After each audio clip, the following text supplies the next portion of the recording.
Good morning, people. A very beautiful Saturday morning. Welcome back to my YouTube channel. My name is Vatika Singh, and every Saturday I make video math lesson plan. But before starting this video, we would like to say something to you. Please like and share this video and subscribe my channel Vatika Singh, and don't forget to put on the notification bell so that you don't miss the upcoming video. तो चलिए friends, हम इस video को start कर लेते हैं। Math में lesson plan बनाने के लिए आपको फर्स्ट ऑफ ऑल अपने फाइल के फर्स्ट पेज पे सेंटर में बीचों बीच आपको लिखना होता है पाठ योजना संख्या 1। तो पहले मैं आपको यह बता दूं कि यह पाठ योजना का अर्थ क्या होता है, इसका मीनिंग क्या होता है, इसका मतलब क्या होता है। पाठ योजना का मतलब होता है, पाठ योजना किसी पाठ के आवश्यक बिंदुओं की रूपरेखा होती है, जिसे हम पाठ योजना कहते हैं। यहाँ पे आप पाठ योजना संख्या 1 का मतलब होता है कि यह पाठ योजना आपका पहला है, दूसरा है, तीसरा है, इसी को आपको लिखना होता है। तो लेसन प्लान बनाने के लिए आपको सबसे पहले लिखना होता है पाठ योजना संख्या 1। इसको हम हेडिंग या टैग लाइन कहते हैं। इसको बिल्कुल ही बीचों बीच सेंटर में बोल्ड में और बहुत सुंदर ढंग से आपको इसको लिखना होता है। उसके बाद आप लिखते हो छात्रा अध्यापक का नाम। छात्रा अध्यापक का जो भी नाम होता है उसको आप यहाँ पे लिखते हैं। उसके बाद आप लिखते हैं विद्यालय का नाम। आप जिस भी विद्यालय से अपना बीएड बीडीसी डीएलएड कर रहे होते हैं उस विद्यालय का आपको यहाँ पे नाम लिखना होता है। उसके बाद आप लिखते हो दिनांक। जिस डेट को आप अपनी पाठ योजना बनाते हो उस डेट को आपको दिनांक में लिखना होता है, या जिस डेट को आप टीचिंग करते हो उस डेट को आपको दिनांक में लिखना होता है। उसके बाद आप लिखते हो विषय। जिस विषय में आप अपनी पाठ योजना को बना रहे होते हैं उस विषय को आपको विषय में लिखना होता है। जैसा कि आप यहाँ पे देख पा रहे होंगे, विषय में हमने लिखा हुआ है गणित। इसका मतलब यह है कि हम गणित विषय में यह पाठ योजना को बना रहे हैं। उसके बाद आप लिखते हो घंटा। इसको घंटा या चक्र भी लिख सकते हैं आप। घंटा मतलब जो भी पीरियड बच्चों को पढ़ाने के लिए आपको दिया जाता है उसी पीरियड को आपको घंटे में लिखना होता है। जैसा कि आप यहाँ पे देख पा रहे होंगे, घंटे में हमने लिखा हुआ है सेकंड। इसका मतलब यह है कि सेकंड पीरियड हमको बच्चों को पढ़ाने के लिए यहाँ पे मिला हुआ है। उसके बाद आप लिखते हो कक्षा। जिस भी कक्षा के लिए अपनी पाठ्य योजना को आप बनाते हैं उस कक्षा को आपको कक्षा में लिखना होता है। जैसा कि आप यहाँ पे देख पा रहे होंगे, कक्षा में हमने लिखा हुआ है 6। इसका मतलब यह है कि हम 6 क्लास के लिए अपनी पाठ्य योजना को बना रहे हैं। उसके बाद आप लिखते हैं उप विषय। अगर आपका उप विषय है तो आप लिखोगे, अदरवाइज आप उप विषय नहीं लिखोगे। यहाँ पे हमारा उप विषय अंकगणित है, इसलिए हमने उप विषय में अंकगणित को लिखा है। उसके बाद आप लिखते हो समय। इसे समय भी कहते हैं और इसे अवधि भी कहते हैं। आपको बच्चों को पढ़ाने के लिए जो भी समय दिया जाता है उसी समय को, उसी टाइम को, उसी अवधि को आपको समय में लिखना होता है। जैसा कि आप यहाँ पे देख पा रहे होंगे, समय में हमने लिखा है वो 35 मिनट्स। इसका मतलब यह है कि बच्चों को पढ़ाने के लिए हमें 35 मिनट्स मिला है। उसके बाद आप लिखते हो प्रकरण। यहाँ पे हमारा प्रकरण है लाभ हानि। प्रकरण से मैं आपको यह बता दूं कि यह जो प्रकरण होता है यह पाठ का नाम होता है। इसको बिल्कुल भी बीचों बीच सेंटर में बोल्ड में और बहुत सुंदर ढंग से आपको इसको लिखना होता है। उसके बाद आप एक ऐसी सीधी लाइन खींच देते हैं। इसे हम हेडिंग या इसे हम ब्लैक बोर्ड एंट्री कहते हैं। इसे हम विषय का ब्लॉक भी कहते हैं। इस विषय के इंडेक्स में, इस ब्लॉक में हमने आपको विषय के बारे में संक्षिप्त में सारी जानकारी दे रखी है। उसके बाद आप लिखते हो सामान्य उद्देश्य। तो पहले मैं आपको बता दूं कि यह सामान्य उद्देश्य क्या होता है। जो विषय आप बच्चों को पढ़ाने जा रहे हैं उस विषय से बच्चा क्या सीखेगा उसे ही हम सामान्य उद्देश्य कहते हैं, उसे ही सामान्य उद्देश्य में हम लिखते हैं। और एक इम्पॉर्टेंट जानकारी मैं आपको यहाँ पे देना चाहूँगी, जैसे कि आप मैथ के पाठ योजना बनाएंगे, आप मैथ की जितनी भी पाठ योजना बनाएंगे उस सब में आप यही सामान्य उद्देश्य आप बार बार लिख सकते हैं। मतलब कि आप मैथ के लिए जितना भी पाठ्य योजना बनाएंगे सभी पाठ्य योजना में यही सामान्य उद्देश्य आप बार बार लिख सकते हैं। सामान्य उद्देश्य में अपने आप को विषय से रिलेटेड 5, 6, 7, 8 पॉइंट्स आपको अपने सामान्य उद्देश्य में लिखना होता है। तो यहाँ पे हमारे सामान्य उद्देश्य में हमारा यहाँ पे पहला पॉइंट्स है विद्यार्थियों में गणित के प्रति रुचि उत्पन्न करना। दूसरा पॉइंट्स है विद्यार्थियों के तार्किक व मानसिक शक्तियों का विकास करना। तीसरा पॉइंट हमारे यहाँ समान उद्देश्य में है विद्यार्थियों को दैनिक जीवन में गणित की उपयोगिता बताना। चौथा पॉइंट हमारे यहाँ पे समान उद्देश्य में है विद्यार्थियों को गणित की शर्तों व नियमों से परिचित कराना। पांचवा पॉइंट हमारे यहाँ पे समान उद्देश्य में है विद्यार्थियों व छात्रों के गणित के तथ्यों की जानकारी देते हुए उनकी बौद्धिक क्षमता का विकास करना। छठा पॉइंट हमारा यहाँ पे है समान उद्देश्य में, छठा पॉइंट हमारा यहाँ पे है छात्रों में समयानुसार प्रश्न हल करने की क्षमता का विकास करना। उसके बाद आप लिखते हैं विशिष्ट उद्देश्य। तो पहले मैं आपको बताऊं कि यह विशिष्ट उद्देश्य क्या होता है। जो पाठ आप बच्चों को पढ़ाने जा रहे हैं उससे बच्चा क्या सीखेगा, उसे ही हम विशिष्ट उद्देश्य कहते हैं। और विशिष्ट उद्देश्य हमारे 3 प्रकार के होते हैं। पहला होता है हमारा ज्ञानात्मक उद्देश्य, दूसरा होता है हमारा बोधात्मक उद्देश्य, तीसरा हमारा होता है कौशलात्मक उद्देश्य। इन तीनों उद्देश्यों में लगभग आपको 2-2 पॉइंट्स लिखने होते हैं। तो यहाँ पे हमारा ज्ञानात्मक उद्देश्य में हमारा यहाँ पे पहला पॉइंट्स है छात्रों को लाभ हानि संबंधी प्रश्नों को हल करने की प्रक्रिया का ज्ञान देना। दूसरा पॉइंट्स हमारा यहाँ पे विशिष्ट ज्ञानात्मक उद्देश्य में है छात्र छात्रा वस्तु के क्रय तथा विक्रय मूल्य के विषय में बता सकेंगे। बोधात्मक उद्देश्य में हमारा यहाँ पे पहला पॉइंट्स है छात्र छात्रा को वस्तु के लाभ तथा हानि के विषय में बताएंगे। दूसरा पॉइंट्स हमारा बोधात्मक उद्देश्य में है छात्र छात्रा को लाभ तथा हानि प्रतिशत के विषय में बताएंगे। कौशलात्मक उद्देश्य में पहला पॉइंट्स हमारा यहाँ पे कौशलात्मक उद्देश्य में है छात्र छात्रा को लाभ हानि के तथ्यों का संकल्प करने योग्य बनाना। दूसरा पॉइंट्स हमारा कौशलात्मक उद्देश्य में है छात्र छात्रा को लाभ हानि के महत्व को समझने योग्य बनाना। उसके बाद आप लिखते हो सहायक सामग्री। तो पहले मैं आपको बता दूं कि यह सहायक सामग्री का क्या होता है। बच्चों को पढ़ाते वक्त कोई भी जो भी टॉपिक आप बच्चों को एक्सप्लेन करने के लिए जिन सामग्री का यूज करके आप ब्लैक बोर्ड पे बच्चों को वह टॉपिक एक्सप्लेन करते हो, समझाते हो, वही सामग्री को हम सहायक सामग्री कहते हैं। और सहायक सामग्री के रूप में आप लिख सकते हो चाक, डस्टर, लपेट, श्यामपट्ट, प्रकरण से संबंधित सहायक सामग्री आदि। उसके बाद आप लिखते हो पूर्व ज्ञान। तो पहले मैं आपको बता दूं कि यह पूर्व ज्ञान क्या होता है। यह जो पूर्व ज्ञान होता है यह लगभग सभी का एक समान होता है, बस यहाँ पे क्या होता है कि पाठ का नाम चेंज कर दिया जाता है। पूर्व ज्ञान में आप लिख सकते हो छात्र छात्रा लाभ हानि के बारे में सामान्य जानकारी रखते हैं। उसके बाद आप छात्रों से प्रस्तावना प्रश्न करते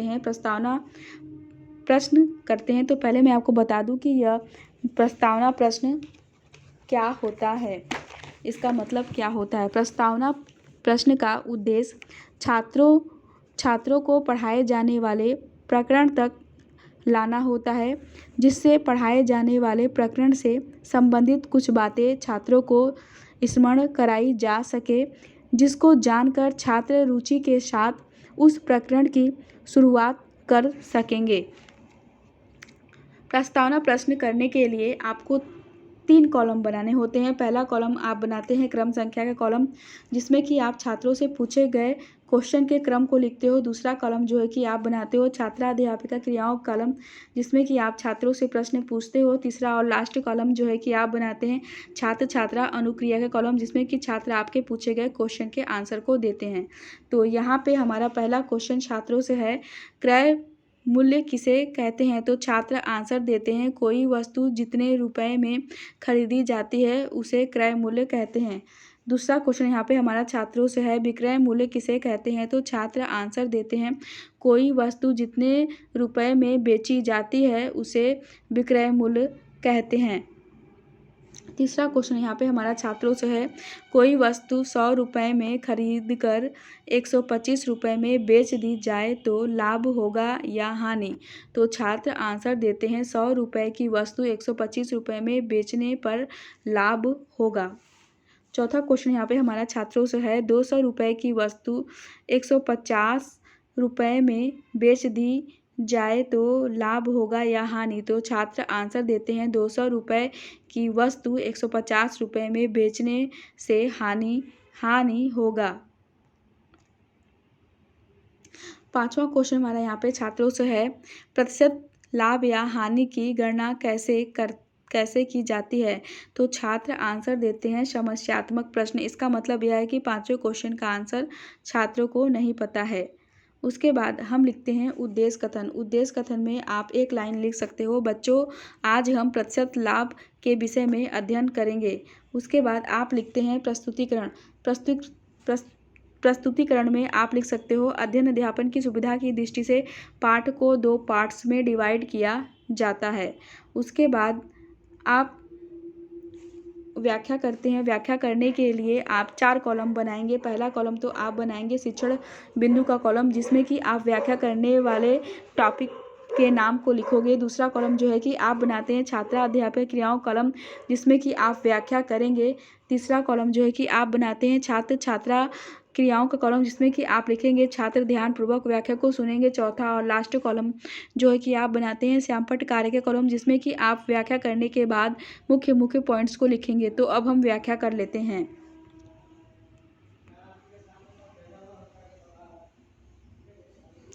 एक दुकानदार किसी वस्तु को फैक्ट्री या होल सेल विक्रेता से खरीदता है तथा फिर उसे अपने ग्राहक को बेचता है। यदि वह दुकानदार उस वस्तु को खरीदे गए कीमत से अधिक कीमत पर बेचता है तो उसे लाभ होगा। एक व्यापारी हमेशा लाभ के लिए ही प्रयत्न करता है, पर कुछ विशेष कारणों से उसे वस्त्र खरीदे गए मूल्य से कम मूल्य पर बेचना पड़ता है, तो इस दशा में उसे हानि होता है। उदाहरण, यदि एक दुकानदार एक साइकिल रुपया 1400 में खरीदता है तथा रुपया 1500 में बेचता है तो उसे 100 रुपये का लाभ होगा। क्रय मूल्य, जिस मूल्य पर हम किसी वस्तु को खरीदते हैं उसे उस वस्तु का क्रय मूल्य कहते हैं। व्याख्या करने के बाद आप श्यामपट्ट कार्य के कॉलम में मुख्य पॉइंट्स के रूप में आप लिखोगे, लाभ किसी वस्तु को खरीदे गए कीमत से अधिक मूल्य पर बेचना लाभ कहलाता है। दूसरा पॉइंट्स आप श्यामपट्ट कार्य में लिखेंगे, एक व्यापारी हमेशा लाभ के लिए प्रयत्न करता है। व्याख्या करने के बाद आप छात्रों से बोधात्मक प्रश्न करेंगे। बोधात्मक प्रश्न करने के लिए 3 कॉलम आप बनाएंगे। पहला कॉलम तो आप बनाएंगे बोधात्मक प्रश्न का कॉलम, जिसमें कि आप छात्रों से पूछे गए क्वेश्चन के क्रम को लिखोगे। दूसरा कॉलम जो है कि आप बनाते हैं अध्यापिका क्रियाओं का कॉलम, जिसमें कि आप छात्रों से प्रश्न पूछोगे। तीसरा और लास्ट कॉलम जो है कि आप बनाते हैं छात्र छात्रा अनुक्रिया कॉलम, जिसमें कि छात्र आपके पूछे गए क्वेश्चन के आंसर को देंगे।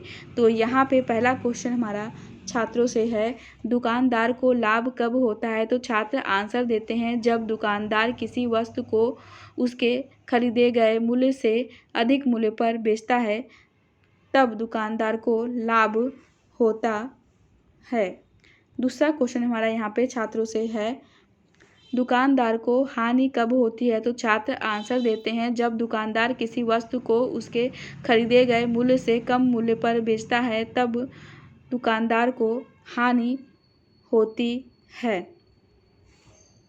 बच्चों से बोधात्मक प्रश्न करने के बाद आप फिर से व्याख्या करते हैं, जिसके लिए आप फिर से 4 कॉलम बनाएंगे। पहला कॉलम तो आप बनाएंगे शिक्षण बिंदु का कॉलम, जिसमें कि आप व्याख्या करने वाले टॉपिक को लिखोगे। दूसरा कॉलम जो है कि आप बनाते हैं छात्रा अध्यापिका क्रियाओं कॉलम, जिसमें कि आप व्याख्या करेंगे। तीसरा कॉलम जो है कि आप बनाते हैं छात्र छात्रा क्रियाओं कॉलम, जिसमें कि आप लिखोगे छात्र ध्यानपूर्वक व्याख्या को सुनेंगे। चौथा और लास्ट कॉलम जो कि आप बनाते हैं श्यामपट्ट कार्य के कॉलम, जिसमें कि आप व्याख्या करने के बाद मुख्य मुख्य पॉइंट्स को लिखोगे। तो अब हम व्याख्या कर लेते हैं।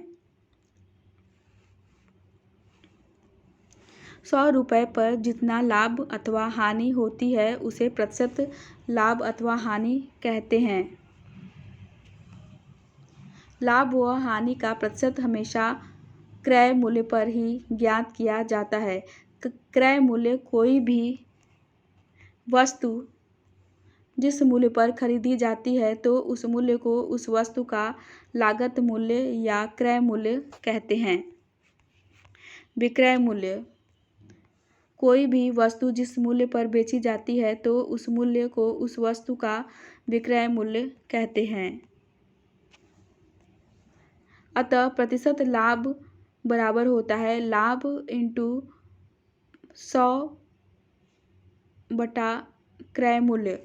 प्रतिशत हानि बराबर होता है हानि इंटू 100 बटा क्रय मूल्य। उदाहरण, किसी वस्तु का क्रय मूल्य 4,000 रुपये है और उस वस्तु का विक्रय मूल्य 4,200 रुपये है। वस्तु का लाभ बताइए। बच्चों, व्याख्या करने के बाद हम श्यामपट्ट कार्य के कॉलम में मुख्य पॉइंट्स के रूप में हम लिखेंगे। पहला पॉइंट्स लिखेंगे क्रय मूल्य। कोई भी वस्तु जिस वस्तु पर खरीदी जाती है तो उस वस्तु को उस वस्तु का लागत मूल्य क्रय मूल्य कहते हैं। विक्रय मूल्य, उदाहरण, किसी वस्तु का क्रय मूल्य 4,000 रुपये है और उस वस्तु का विक्रय मूल्य 4,200 रुपये है। वस्तु का लाभ बताइए। सॉल्व प्रश्न, लाभ बराबर विक्रय मूल्य माइनस क्रय मूल्य। लाभ बराबर 4200 माइनस 4,000 बराबर 200 रुपये। लाभ बराबर